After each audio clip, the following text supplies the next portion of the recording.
The conference room fell silent as I walked to the head of the table where Jessica sat, her cruel smirk still frozen on her face from 30 seconds ago when she told everyone I was lucky to empty their trash cans. The acquisition papers felt heavy in my hands as I set them down in front of her. "Jessica," I said calmly, watching her eyes scan the corporate letterhead. "I need you to understand something very clearly. As of today, I own this company, and you work for me now." 6 months earlier, I had stepped off the train at Union Station in Chicago with nothing but a suitcase, a business degree from Illinois State University, and dreams bigger than the small town I had left behind. My parents had worked double shifts at the local manufacturing plant to help pay for my education, and I was determined to make their sacrifices worthwhile. The MBA program had been grueling, but I had graduated summa cum laude with a concentration in strategic management and a thesis on small business acquisitions that my professors had called exceptional. Morrison & Associates seemed like the perfect launching pad for my career. The marketing firm handled accounts for local restaurant chains and retail businesses throughout the Chicago metropolitan area, exactly the kind of mid-sized operation where I could learn the industry while making meaningful contributions. During my interview, the company president had seemed impressed by my academic credentials and internship experience at smaller firms back home. My first day arrived with September's crisp autumn air, and I dressed carefully in my best professional outfit, a navy blazer and skirt I had bought specifically for this opportunity. I had spent hours researching Morrison's client base, their recent campaigns, and the competitive landscape. I was ready to prove myself worthy of the analyst position they had offered. The office occupied 2 floors of a renovated building in River North, with modern furnishings and large windows overlooking the bustling streets below. 40 employees worked across various departments, from creative design to account management to financial analysis. Everything looked promising until I met Jessica Hartwell. Jessica was 32 years old, with perfectly styled blonde hair and designer clothes that probably cost more than my monthly rent. Her MBA came from Northwestern Kellogg, a fact she mentioned within the first 5 minutes of our introduction. As senior account manager, she oversaw several major clients and wielded considerable influence within the company hierarchy. "So you're our new little analyst," she said with a smile that didn't reach her eyes as she looked me up and down. "Fresh out of school, I see. How charming." The condescension in her voice was subtle enough that I initially dismissed it as first-day nerves on both our parts. Surely someone in her position would want to mentor junior staff and help the company succeed. I was determined to prove myself through hard work and dedication. My assigned workspace was a small cubicle near the supply room, quite different from the collaborative analyst pod I had expected. Jessica explained that I would start with basic tasks to learn the business from the ground up. These tasks, however, seemed more suited to an intern than someone with an advanced degree and relevant experience. Instead of the market analysis and campaign development work described in my job posting, I found myself organizing supply closets, making coffee runs, and entering data that could have been handled by temporary staff. When I attempted to volunteer for more substantive projects, Jessica would pat my shoulder patronizingly and suggest I focus on mastering the fundamentals first. During my second week, I stayed late to prepare a detailed analysis of Morrison's client retention patterns, identifying several concerning trends that could impact future revenue. I presented my findings to Jessica the following morning, hoping to demonstrate my analytical capabilities and strategic thinking. She glanced at the report for perhaps 30 seconds before setting it aside. "This is adorable, May, but you don't have enough experience to understand our client relationships. These kinds of strategic assessments are handled by senior staff who actually know what they're doing." The dismissal stung, but I remained optimistic that persistence would eventually pay off. I continued arriving early and staying late, researching industry trends and developing innovative campaign concepts on my own time. My colleagues seemed pleasant enough, though they maintained a professional distance that left me feeling somewhat isolated. Tom managed the accounting department and always offered polite greetings but never engaged in substantive conversation. Lisa worked in graphic design and seemed talented but kept to herself. Marcus was another junior analyst who had started 8 months before me, and I had hoped we might collaborate, but he followed Jessica's lead in treating me as support staff rather than a peer. The turning point came during a team meeting in mid-October. One of Morrison's restaurant clients, a small chain called Bella's Bistro, was struggling with declining foot traffic and outdated marketing approaches. I had studied their situation extensively and developed what I believed was a comprehensive digital marketing strategy that could revitalize their brand presence. When Jessica opened the floor for suggestions, I raised my hand tentatively. I've been analyzing Bella's Bistro's current marketing mix, and I think there's a significant opportunity to increase their customer base through targeted social media campaigns and local influencer partnerships. The room grew quiet as I explained my research into their demographic targets, competitor analysis, and proposed budget allocation for maximum return on investment. I had prepared charts showing potential reach and engagement metrics, along with a timeline for implementation. Jessica listened with what appeared to be growing amusement.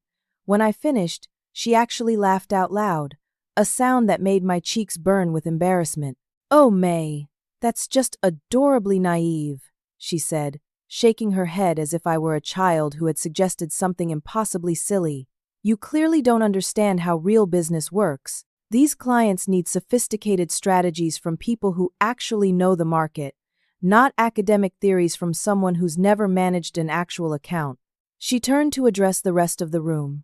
"This is exactly why we have experience levels and hierarchies. Fresh graduates think they can solve complex business problems with textbook ideas, but actual client management requires years of practical knowledge and relationship building." The humiliation was complete as my colleagues avoided eye contact, some nodding along with Jessica's assessment. I felt my face burning as I mumbled an apology and retreated to my cubicle, where I spent the rest of the day questioning everything I thought I knew about my capabilities. That evening, as I sat in my small studio apartment eating instant noodles and reviewing my student loan statements, I overheard Jessica on a call with the Bella's Bistro client. She was presenting what sounded remarkably similar to my digital marketing suggestions as her own strategic recommendation. The next few weeks revealed that my humiliation during the Bella's Bistro meeting was not an isolated incident, but rather the beginning of a systematic pattern of mistreatment that would define my daily existence at Morrison and Associates. Jessica seemed to have appointed herself as my personal overseer, assigning tasks that grew increasingly demeaning while maintaining the facade of professional mentorship. "May, I need you to clean the conference room after our client presentations," she announced one Tuesday morning.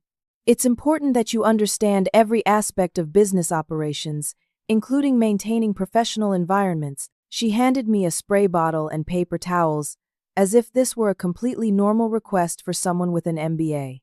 The cleaning assignments escalated from there.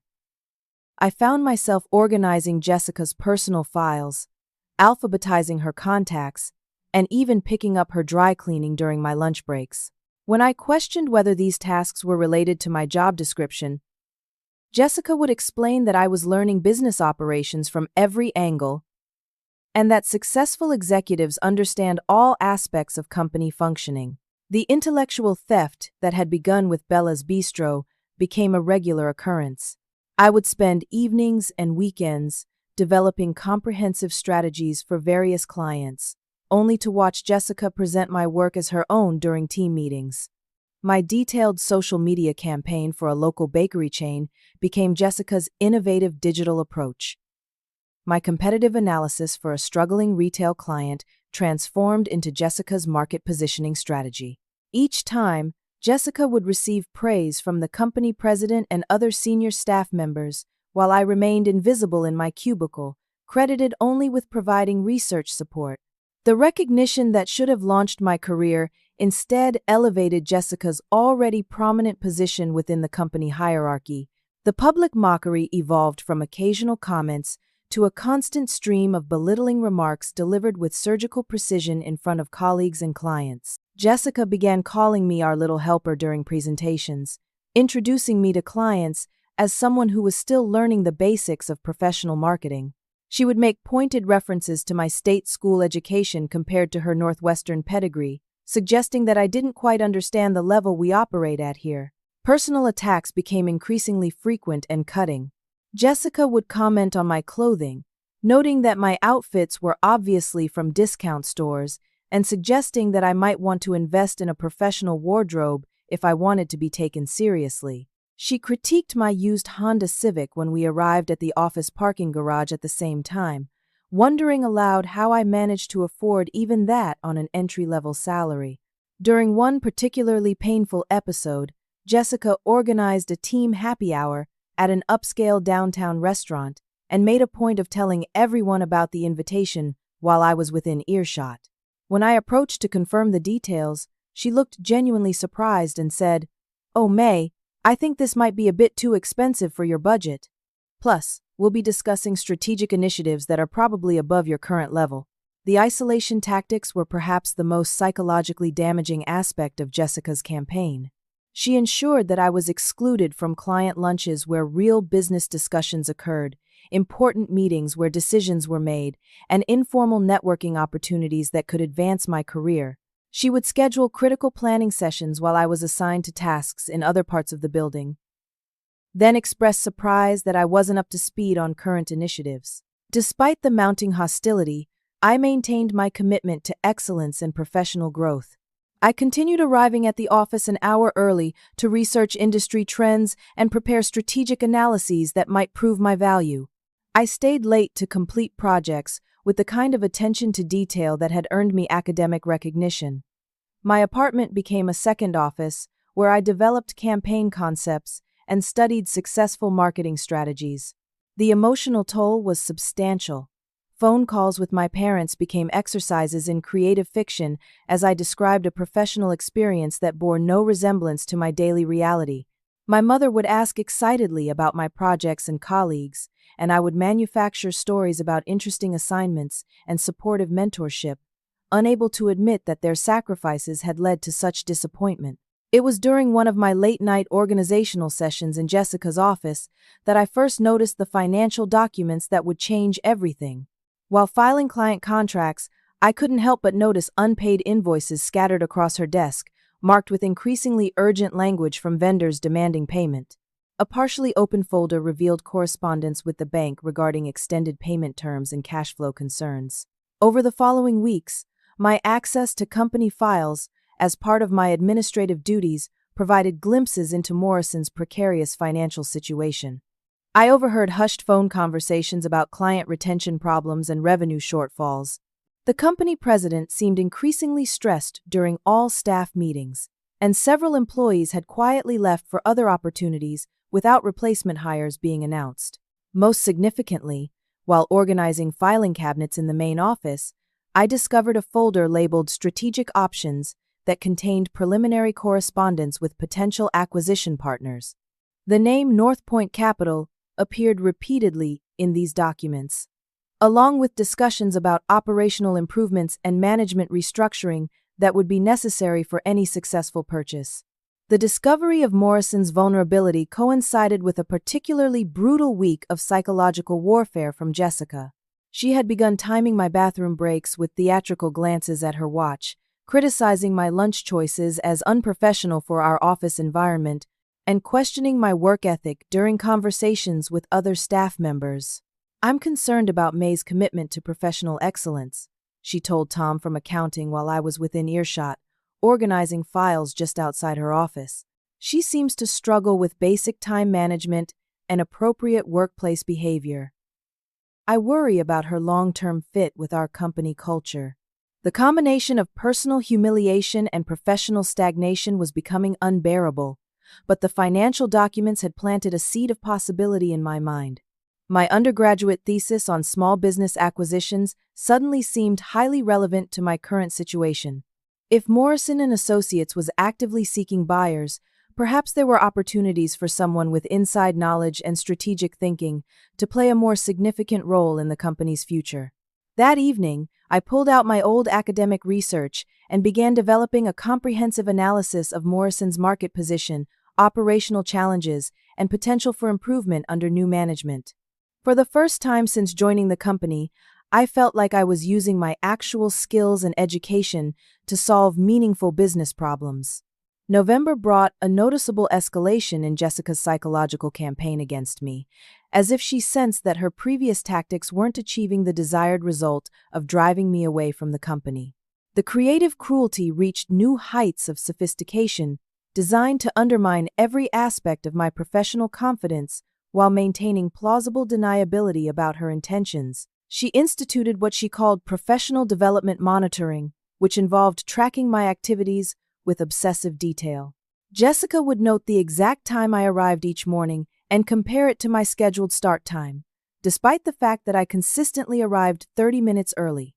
She monitored my lunch duration with a stopwatch, commenting loudly if I returned even 5 minutes past the allotted hour. Bathroom breaks became opportunities for passive-aggressive remarks about time management skills in professional environments. The most psychologically damaging innovation was her critique of my food choices during lunch breaks. When I brought homemade sandwiches to save money, Jessica would wrinkle her nose and suggest that brown bag lunches weren't really appropriate for our professional image. She made pointed comments about how successful marketing professionals understand the importance of networking over proper meals, while describing her own expensive restaurant experiences with clients. Professional sabotage became Jessica's specialty. She would assign projects with impossible deadlines, then provide conflicting instructions through different communication channels. When I asked for clarification, she would express disappointment that I couldn't follow simple directions and worry aloud about my ability to handle basic professional responsibilities. One particularly memorable incident involved a presentation for a potential retail client. Jessica assigned me to create supporting materials with a 24-hour deadline, then changed the requirements 3 times via email, text message, and verbal instruction. When the final product inevitably failed to meet her contradictory specifications, she called a team meeting to discuss my confusion and poor performance. "This is exactly the kind of miscommunication that costs us client relationships," she announced to the assembled staff. "May seems to struggle with following clear instructions and delivering professional quality work under normal business pressures. I'm concerned about her readiness for client-facing responsibilities." The introduction of daily trash collection duties marked a new low in the trajectory of workplace humiliation. Jessica announced this assignment during a Monday morning staff meeting, explaining that I needed to understand attention to detail through hands-on experience with office maintenance. Every evening at 5 o'clock, I was required to empty waste baskets throughout both floors of the Morrison offices, while my colleagues packed up their belongings and prepared to leave for the day. "This will teach May the importance of thoroughness and systematic thinking," Jessica explained to anyone who would listen. "Successful marketing professionals need to understand every aspect of business operations, even the basic maintenance that keeps an office functioning smoothly." The psychological impact of this assignment was devastating. As someone who had graduated at the top of her MBA class and possessed sophisticated analytical skills, being reduced to janitorial duties felt like a complete negation of my educational achievements and professional aspirations. The sight of my colleagues averting their eyes as I emptied their trash cans became a daily reminder of how far my career had deteriorated. During this period of mounting pressure, my secret research into Morrison's financial situation had revealed increasingly troubling details about the company's prospects. Client retention rates were declining steadily, with several major accounts expressing dissatisfaction with campaign results and considering alternative marketing partners. The company's cash flow problems were becoming more serious, with vendor payments delayed and employee benefit contributions falling behind schedule. Most significantly, my university alumni network had provided an unexpected connection to the acquisition discussions. My former strategic management professor, Dr. Prosser, Elizabeth Chen, had maintained consulting relationships with several private equity firms, including North Point Capital. When I reached out for career advice, she mentioned North Point's interest in acquiring small marketing firms as part of their portfolio expansion strategy. "They're looking for companies with solid client bases but operational challenges that can be solved through better management and strategic focus," she explained during our coffee meeting. It's exactly the kind of situation where someone with your analytical background could add tremendous value to the acquisition process. The conversation with Dr. Chen sparked an idea that seemed almost impossibly audacious. If North Point Capital was genuinely interested in acquiring Morrison and Associates, perhaps my inside knowledge of the company's operations could provide unique value to their decision-making process. My academic research on small business acquisitions had prepared me to understand the strategic considerations that would drive their evaluation. I spent the next 2 weeks developing a comprehensive analysis of Morrison's market position, financial challenges, and potential for operational improvement. The document included detailed client relationship assessments, competitive positioning analysis, and specific recommendations for management restructuring that could restore the company's profitability and growth prospects. My analysis identified Jessica's management style as a significant factor in employee turnover and declining client satisfaction. Her tendency to take credit for subordinates' work while providing inadequate strategic direction had created a toxic workplace culture that undermined overall company performance. Several departing employees had cited management issues in their exit interviews, although these concerns had apparently been dismissed by senior leadership. The decision to contact North Point Capital directly represented the biggest professional risk I had ever taken. If they weren't interested in my insights, or if word of my outreach reached Jessica, the consequences for my already precarious employment situation could be severe. However, the alternative of continuing to endure escalating workplace abuse while watching my career stagnate seemed equally unacceptable. Dr. Chen provided an introduction to Sarah Martinez, a senior partner at North Point who specialized in marketing firm acquisitions.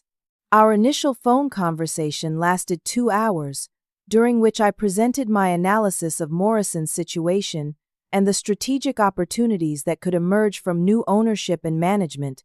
Sarah's response exceeded my most optimistic expectations. Your insider perspective on operational challenges is exactly what we need to evaluate this acquisition properly, she said. Most target companies try to hide their problems during due diligence, but you're providing genuine insights into how Morrison actually functions versus how it appears on paper. The conversation concluded with an invitation to meet North Point's acquisition team in person to discuss how my analysis might inform their decision-making process. For the first time since starting at Morrison and Associates, I felt like my education and analytical capabilities were being recognized and valued by experienced business professionals. Meanwhile, Jessica's campaign of workplace terrorism continued to escalate. She had begun scheduling what she called performance consultations to document my alleged deficiencies in preparation for what seemed like inevitable termination proceedings. These sessions involved detailed criticism of everything from my email communication style to my inappropriate questions during team meetings. May doesn't seem to understand professional boundaries, she explained to the company president during one of these consultations that I was required to attend. She asks too many questions about strategic decisions that are above her level, and she doesn't seem comfortable with her current role supporting senior staff. The irony of these criticisms, while I was simultaneously engaging with sophisticated private equity professionals about corporate acquisitions, was not lost on me. Jessica's narrow view of my capabilities was about to be dramatically challenged by circumstances she could never have anticipated. As November drew to a close, Jessica announced plans for a comprehensive performance review of all junior staff members, with particular focus on employees who hadn't demonstrated adequate cultural fit with Morrison's professional standards. The implication was clear. She intended to build a formal case for my termination based on the months of manufactured complaints and documented performance issues. The timing of this threat coincided perfectly with accelerating discussions at North Point Capital, where my strategic analysis had impressed senior partners enough to warrant serious consideration of an accelerated acquisition timeline. Sarah Martinez had indicated that my potential role in post-acquisition management was becoming an integral part of their planning process. The stage was being set for a confrontation that would determine not just my immediate employment status, but the entire future direction of my professional career. December transformed my life into a carefully orchestrated double existence that required every ounce of emotional discipline I possessed. By day, I continued enduring Jessica's escalating abuse while maintaining the facade of a struggling junior employee. By evening and weekend, I was engaged in sophisticated corporate negotiations that would have shocked my tormentors beyond belief. The initial meeting with North Point Capital's acquisition team took place on a Saturday morning at their downtown offices, a gleaming 30-story building that housed some of Chicago's most successful private equity firms. I had never experienced anything quite like the professional respect and intellectual engagement that characterized my interactions with these seasoned business executives. Sarah Martinez introduced me to the core team. David Kim, managing partner with 20 years of acquisition experience. Rachel Thompson, operations director who specialized in organizational restructuring. And James Wilson, financial analyst who handled due diligence for middle-market transactions. Each of them treated my insights as valuable strategic intelligence rather than the naive observations of an inexperienced graduate. Your analysis of Morrison's client retention issues is remarkably sophisticated, David observed as we reviewed my comprehensive report. Most people in your position wouldn't have access to this kind of information, let alone the analytical framework to interpret it meaningfully. I explained how my academic background in strategic management had prepared me to recognize the patterns of operational dysfunction that were undermining Morrison's market position. My thesis research on small business acquisitions provided relevant theoretical foundation, while my family's experience with a small manufacturing business had given me practical understanding of how poor management decisions ripple through entire organizations. The client relationship problems stem directly from management issues, I explained, walking them through specific examples of how Jessica's approach had damaged key accounts. When senior staff take credit for subordinate strategic work, it creates a disconnect between the actual source of good ideas and the people presenting them to clients. Clients eventually notice when the person making presentations doesn't really understand the underlying strategy.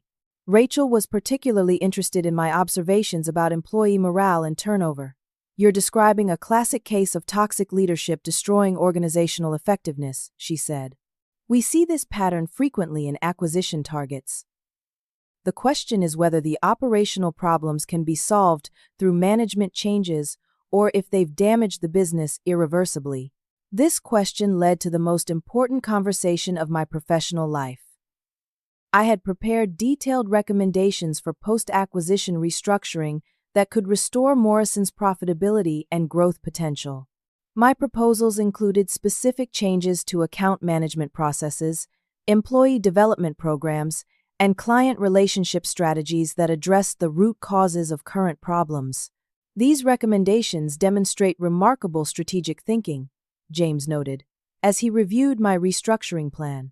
You're not just identifying problems, you're providing actionable solutions with clear implementation timelines and success metrics.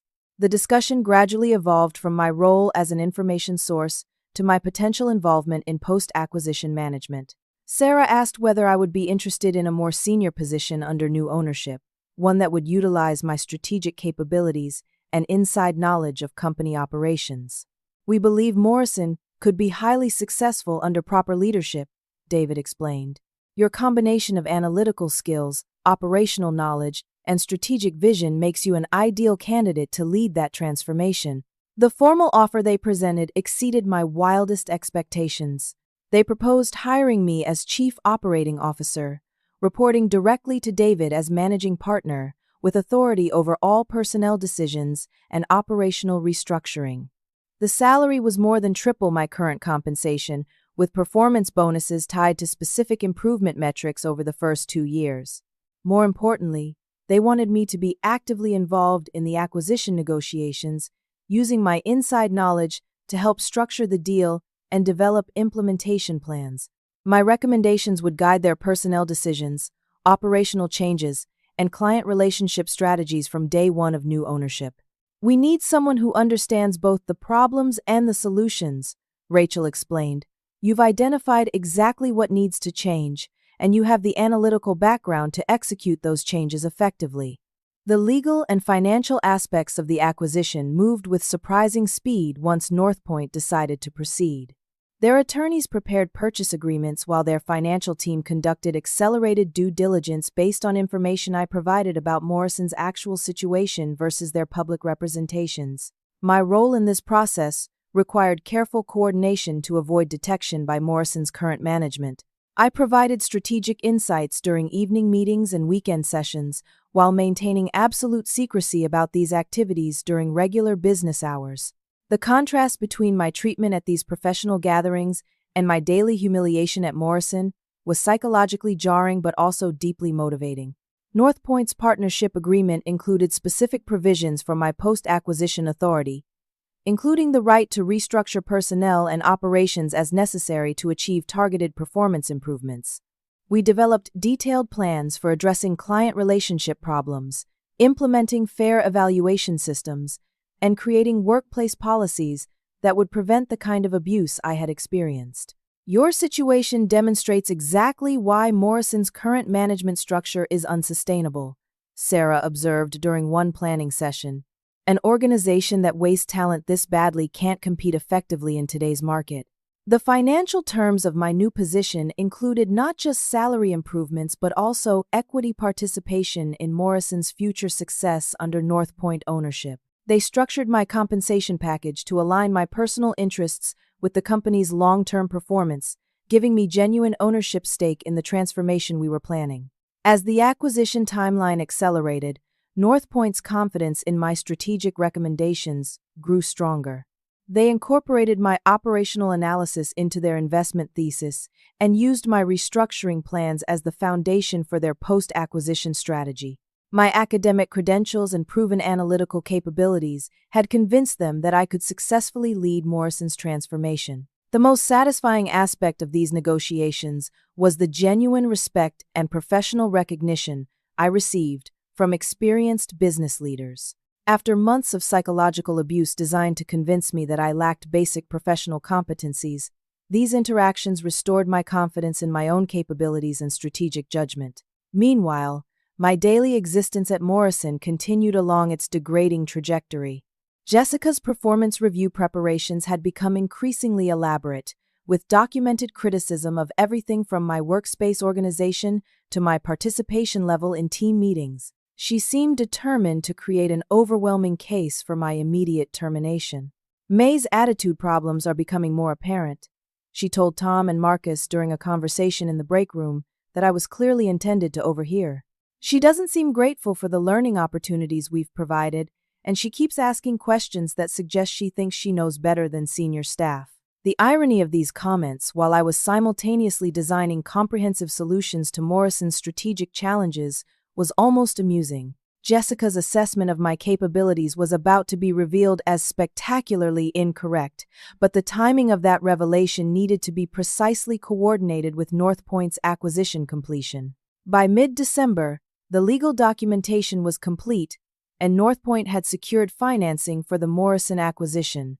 The purchase agreement included specific language about my appointment as Chief Operating Officer, effective immediately upon closing. Sarah assured me that the transaction would be finalized before Jessica's threatened performance review could result in my termination. "We've accelerated our timeline specifically to protect your position," David explained during our final planning meeting. "Tomorrow morning, Morrison and Associates will be under new ownership, and you'll have full authority to implement the changes we've discussed." The contracts were signed Thursday evening, making Friday morning the first day of Northpoint's ownership of Morrison and Associates.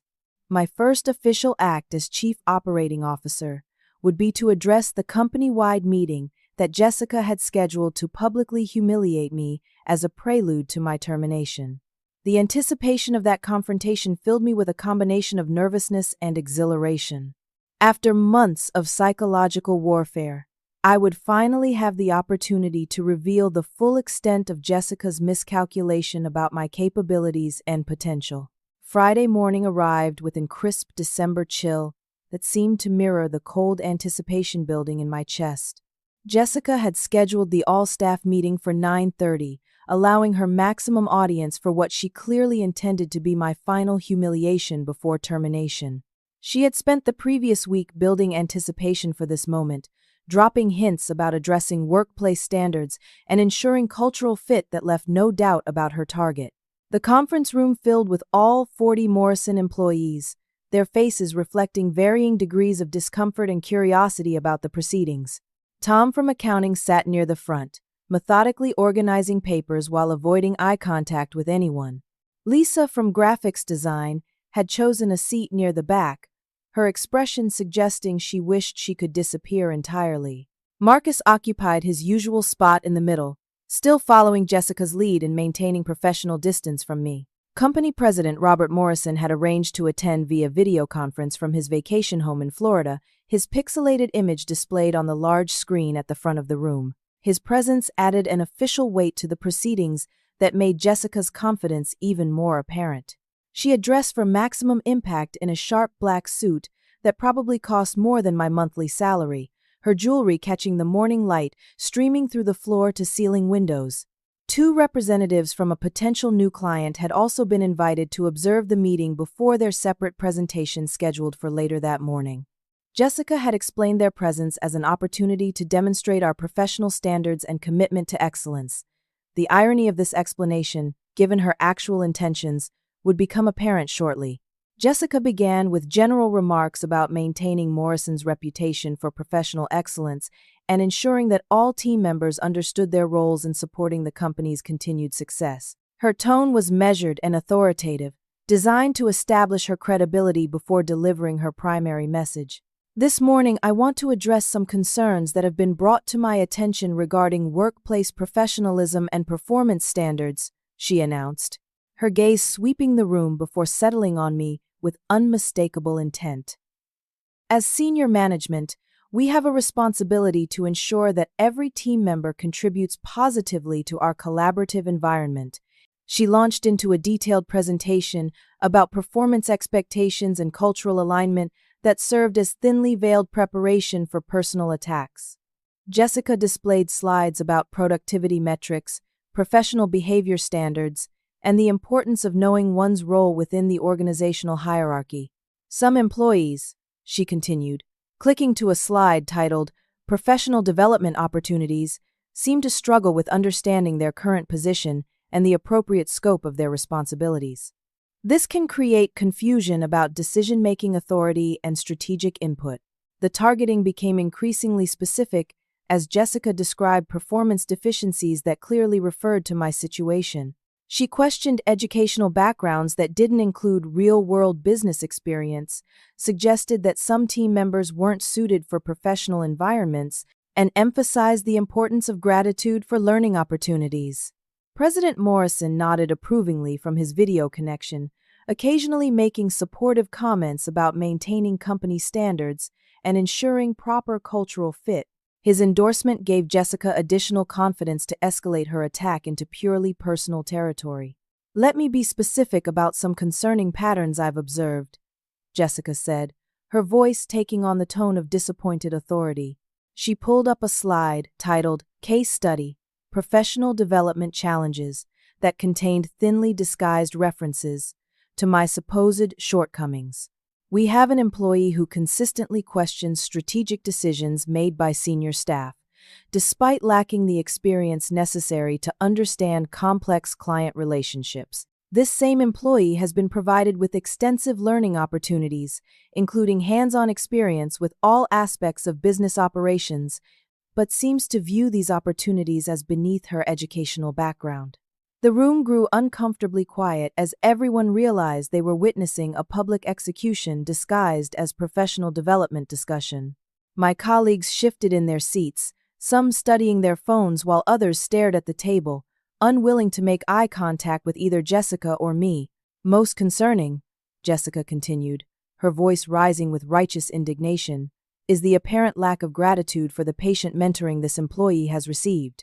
Instead of appreciating opportunities to learn business operations through basic tasks like maintaining office cleanliness, she seems to believe she deserves responsibilities beyond her current qualifications." She paused for dramatic effect, allowing her words to sink in before delivering what she clearly intended as the final blow. Ladies and gentlemen, I want everyone to understand something very clearly. When someone is lucky enough to be trusted with basic responsibilities like emptying trash cans and organizing supply closets, that represents faith in their potential to eventually handle more complex duties. But if someone can't perform these fundamental tasks with appropriate gratitude and professionalism, how can we possibly consider them for client-facing roles? The client representatives looked confused by this turn in the presentation, clearly wondering why they were being subjected to what appeared to be an employee disciplinary session. President Morrison's expression suggested growing impatience with the length of Jessica's remarks, though he continued nodding supportively. Jessica's voice reached a crescendo of moral authority as she delivered her conclusion. Some people need to learn that being allowed to contribute to basic office maintenance is actually an honor that demonstrates trust in their reliability. If someone thinks they're too good for essential tasks that keep this business functioning, then perhaps they're not suited for professional employment anywhere. The silence that followed was deafening. Jessica stood at the front of the room, triumphant satisfaction radiating from every aspect of her posture. She had achieved her goal of publicly humiliating me while establishing her own authority as the arbiter of workplace standards. The client representatives looked deeply uncomfortable, while my colleagues seemed frozen with second-hand embarrassment. During this moment of apparent victory, my phone buzzed with a text message from Sarah Martinez. The acquisition contracts had been finalized at 9:15, making North Point Capital the official owner of Morrison & Associates. My second message provided specific instructions to announce the ownership change immediately as my first official act as Chief Operating Officer. The timing was so perfect it seemed orchestrated by some cosmic sense of justice. Jessica's final statement about my unsuitability for professional employment had been delivered at the exact moment when I gained authority over her future career prospects. I stood slowly, feeling 40 pairs of eyes tracking my movement as I walked deliberately to the front of the conference room. The acquisition paperwork felt substantial in my hands as I placed it on the table directly in front of Jessica's position, close enough that she could read the North Point Capital letterhead and legal language that would change everything. "Jessica," I said calmly, my voice carrying clearly through the silent room, "I need you to understand something very clearly about professional employment and workplace standards." The transformation in the conference room atmosphere was instantaneous and complete. Jessica's triumphant expression melted into confusion as she stared at the legal documents bearing North Point Capital's corporate seal and signature lines, indicating completed acquisition. The papers contained detailed language about new ownership structure, management changes, and my appointment as Chief Operating Officer with full operational authority. As of 9:15 this morning, I announced to the stunned audience, Morrison & Associates has been acquired by North Point Capital, a private equity firm specializing in marketing company optimization.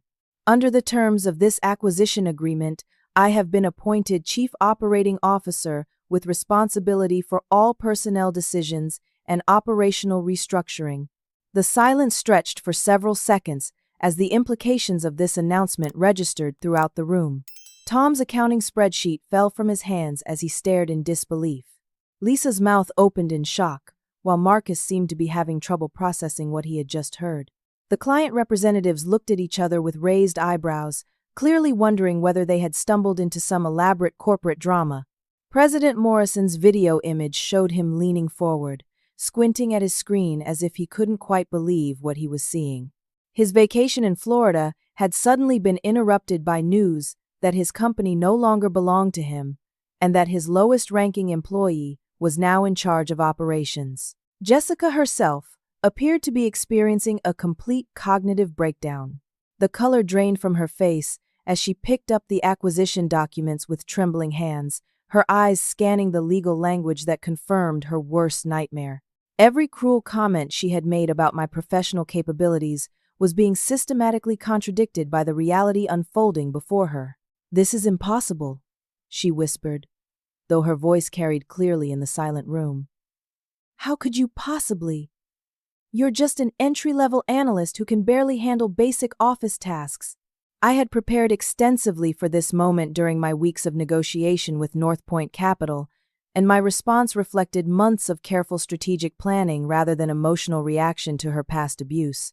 Jessica, I think there may have been some misunderstanding about my qualifications and strategic capabilities, I said, maintaining the same calm tone that had characterized my interactions with private equity professionals. For the past 2 months, I've been working with North Point's acquisition team to analyze Morrison's operational challenges and develop comprehensive solutions for improved performance. The revelation continued as I explained how my academic background in strategic management had prepared me to recognize the patterns of dysfunction that were undermining company performance. My thesis research on small business acquisitions had provided relevant analytical framework, while my access to internal operations had given me insider perspective on specific problems that needed addressing. The client retention issues, employee turnover problems, and financial instability that led Morrison to seek acquisition partners stemmed directly from management practices that prioritize personal advancement over organizational effectiveness, I continued, looking directly at Jessica as I spoke. Her face shifted through a spectrum of emotions as understanding dawned. Shock gave way to humiliation, then anger, then a growing realization that her months of psychological warfare had been observed and documented by someone with the analytical capability to understand their organizational impact. Every instance of intellectual theft, every pattern of employee abuse, every example of toxic leadership behavior has been carefully documented as part of North Point's acquisition analysis, I explained to the assembled staff. These management failures created the operational dysfunction that made Morrison an acquisition target in the first place. The employee reactions were fascinating to observe. Tom straightened in his chair, a glimmer of hope appearing in his expression for the first time in months. Lisa actually smiled slightly, as if a weight had been lifted from her shoulders. Marcus looked confused but increasingly interested in what these changes might mean for his own career prospects. President Morrison's video image showed him frantically shuffling through papers, presumably searching for documentation about acquisition discussions that had apparently proceeded without his full understanding of the internal dynamics driving them. I want everyone to understand that North Point's investment in Morrison reflects confidence in this company's potential under proper leadership, I continued, addressing the broader audience while maintaining focus on Jessica's reaction. The strategic capabilities and creative talent exist within this organization to achieve remarkable success when properly managed and directed. This statement represented a deliberate contrast to Jessica's approach of taking credit for subordinates' work while undermining their confidence through systematic abuse. My management philosophy would focus on developing individual capabilities and recognizing genuine contributions rather than building personal authority through psychological domination. Effective immediately, we'll be implementing comprehensive operational changes designed to address the root causes of current performance problems, I announced, outlining specific initiatives that I had developed during my collaboration with North Point's restructuring specialists. The changes included fair evaluation systems based on actual performance rather than hierarchical favoritism, transparent project assignment processes that matched responsibilities with qualifications, and recognition programs that credited actual strategic contributions rather than presentation skills alone. We'll also be conducting thorough review of all management practices to ensure they support rather than undermine employee development and organizational effectiveness, I added, my gaze returning to Jessica's increasingly pale face. Her position as senior account manager would continue under strict performance monitoring with specific behavioral expectations that would prevent the kind of psychological abuse that had characterized her previous management style. She would report directly to me, with clearly defined metrics for client relationship management and team collaboration. Jessica, I want you to understand that your continuation with Morrison and Associates under new ownership depends entirely on your ability to demonstrate professional respect for colleagues and genuine strategic value for clients, I said directly to her. The patterns of behavior that contributed to our operational problems will not be tolerated under new management. The power reversal was complete and undeniable. The woman who had spent months convincing me that I lacked basic professional competencies was now accountable to my judgment of her strategic value and workplace behavior. Every cruel comment about my educational background, personal appearance, and professional potential had been revealed as spectacularly wrong. The client representatives appeared fascinated by this turn of events, clearly witnessing a corporate drama unlike anything they had previously experienced. One of them leaned over to whisper something to his colleague, both of them watching Jessica's reaction with obvious interest. President Morrison finally managed to speak from his video connection. "May, I had no idea you were involved in acquisition negotiations. This is quite unexpected. Mr. Morrison, North Point Capital approached this acquisition based on comprehensive analysis of strategic opportunities that required inside operational knowledge to evaluate properly," I replied. "My role in this process reflects their confidence in my analytical capabilities and strategic judgment." The transformation was complete. After months of systematic humiliation designed to convince me that I was unsuited for professional employment, I had not only survived, but emerged with authority over the very people who had tormented me.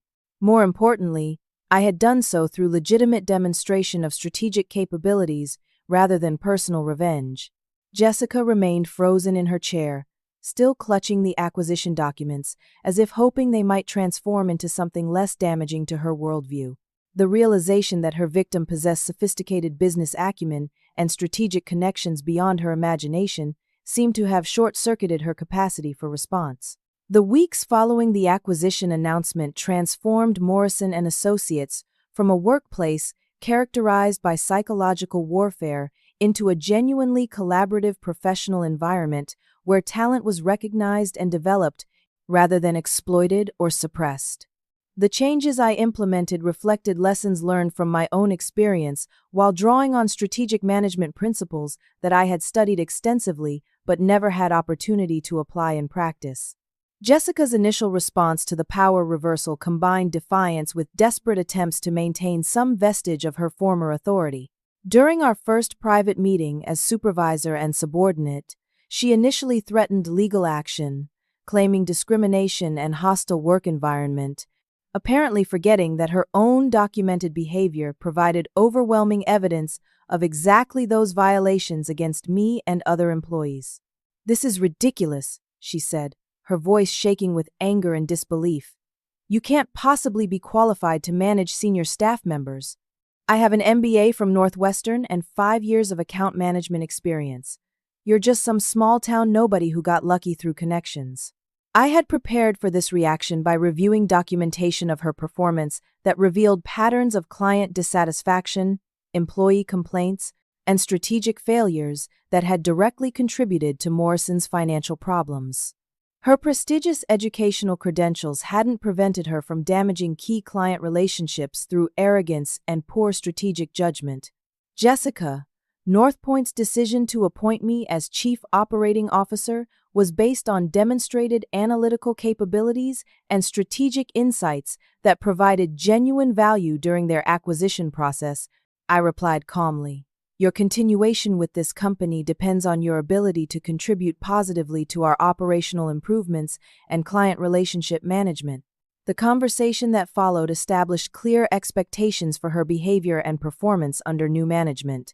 She would report weekly on client satisfaction metrics, collaborate respectfully with colleagues, regardless of their hierarchical position, and participate in sensitivity training designed to address the toxic management practices that had created our operational problems.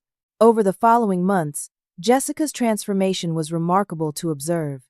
Stripped of her ability to abuse subordinates and forced to demonstrate actual strategic value, she gradually began recognizing how her previous behavior had undermined both individual employees and overall company performance. The process wasn't immediate or comfortable, but it was genuine. "I think I owe you an apology," she said during one of our quarterly review meetings in March. "I spent so much time trying to protect my position and prove my superiority that I never really listened to your ideas or recognized your capabilities. Some of those strategies I dismissed were actually quite good." This acknowledgement represented significant personal growth for someone who had built her professional identity on maintaining dominance through psychological intimidation. Her willingness to admit mistakes and learn from experience demonstrated the kind of character development that made me believe she could become a genuinely effective team member. The broader organizational changes produced even more dramatic improvements in workplace culture and business performance. Implementation of fair evaluation systems revealed that several employees had been systematically undervalued under the previous management structure. Tom from accounting, for example, had developed sophisticated financial analysis capabilities that had been completely overlooked. Lisa from graphics design possessed strategic marketing insights that complemented her creative skills beautifully.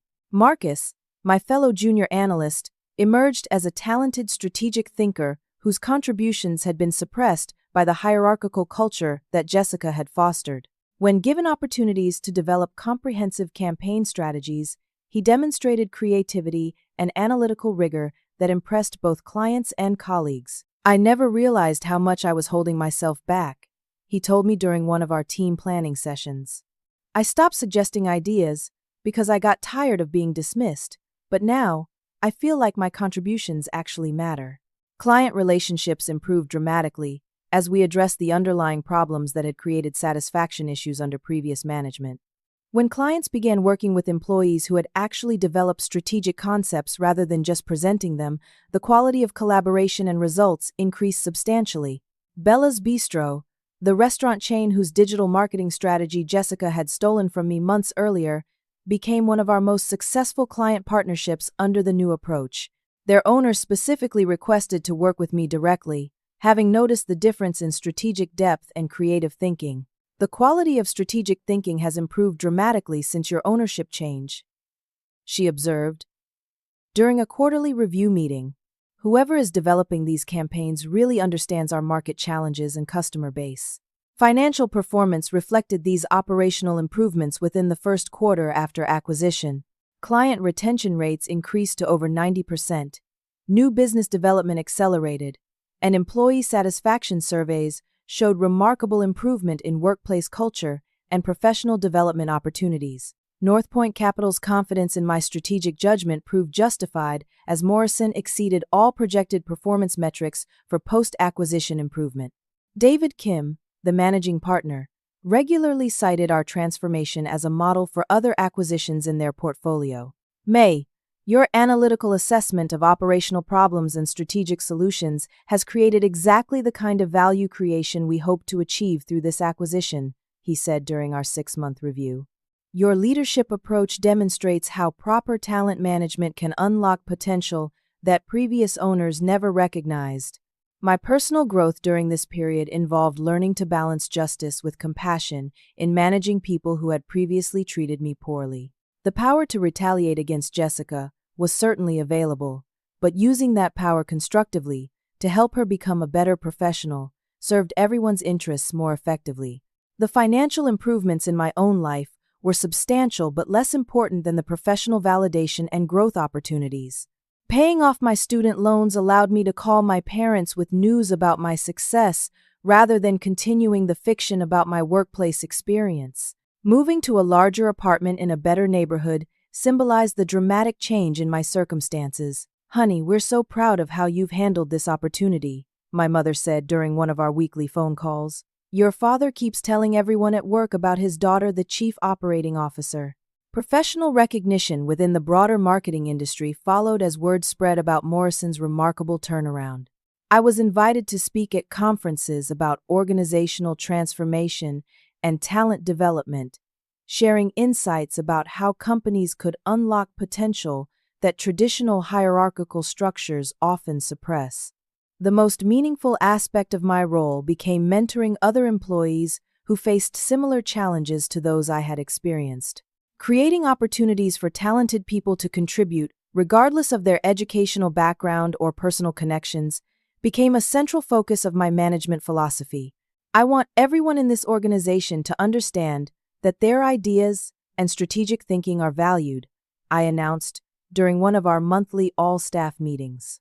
Professional growth depends on demonstrated capabilities and collaborative contributions, not on protecting territory or maintaining artificial hierarchies. Jessica's presence in these meetings provided a constant reminder of how dramatically our relationship had evolved. The woman who had once called me our little helper now participated respectfully in strategic discussions where my judgment guided major company decisions. The life lessons from this experience extended far beyond workplace dynamics into fundamental questions about character, resilience, and the nature of true professional competence. Jessica's initial success had been built on exploitation of others, rather than genuine strategic value, making her position fundamentally unstable, despite her prestigious credentials. My survival and eventual triumph reflected not just analytical capabilities, but also emotional resilience and strategic patience that allowed me to recognize opportunities when they emerged. The months of humiliation had been genuinely painful, but they had also provided insider knowledge and motivation that proved strategically valuable. Most importantly, I learned that treating people poorly ultimately reveals more about the perpetrator's character and insecurity than about their victim's worth. Jessica's cruelty had stemmed from her own professional inadequacy rather than any genuine assessment of my potential. The experience taught me that workplace bullying often represents a symptom of organizational dysfunction that smart leadership can address systematically. When talented people are consistently undermined or ignored, it usually indicates management problems that create opportunities for those perceptive enough to recognize them. True strength in professional environments comes from developing others rather than diminishing them, from contributing genuine strategic value rather than protecting territory through psychological warfare, and from maintaining character and resilience even under difficult circumstances. As I reflected on the journey from that first day of hope and excitement through months of systematic humiliation to eventual triumph and organizational leadership, I realized that every challenge had contributed to my eventual success. Jessica's abuse had motivated me to document operational problems, develop strategic solutions, and ultimately position myself as essential to the company's transformation. The story demonstrates that being underestimated can actually be an advantage for those prepared to capitalize on the opportunities that others miss. While Jessica was focused on maintaining her dominance through cruelty, I was developing the analytical insights and strategic connections that would determine both our professional futures. My final reflection centers on the importance of character in long-term success.